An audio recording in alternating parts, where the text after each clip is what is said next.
Next stanza. Extract. Mr. Hamill went on to talk of the French language, saying that it was most beautiful language in the whole world, the clearest, the most logical, the that we must guard it among to us and never forget it, because when a people are elsevied as long they hold fast of their language, if they had the key to their prison. Then he opened a grammar book and read to us our lesson. I was amazed to see how well I understood it. All he said seems too easy, so easy.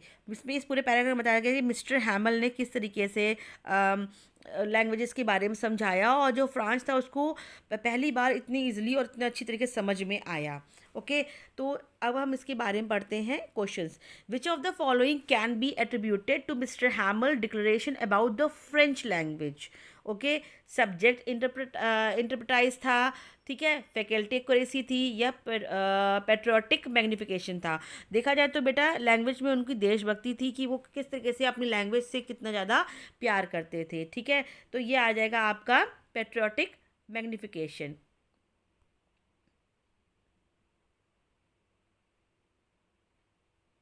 Option D.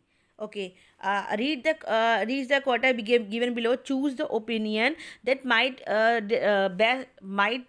Describe by mister Hamel's view point. Okay, first दे रखा है आपको, इसमें बताना है कुछ जो opinion कौन सा सही है। Those who know nothing of foreign languages know nothing of their own languages. नहीं, मेरे अकॉर्डिंग तो ये नहीं था। सेकेंड देख लेते हैं। Languages is the road map, it tells you where people come from and where they are going. I think that is right. Because of that mister हैमल भी अपनी लैंग्वेज जो फ्रेंच लैंग्वेज थी उससे, उनकी जो नेटिव लैंग्वेज थी उससे बहुत ज़्यादा प्यार करते थे। हम थर्ड भी पढ़ लेते हैं। A poor man is like a foreigner is their own country. No. The greatest paragraph in the world is mother tongue. That is what learned as the children, and which he learned and the shape of our perspective for life.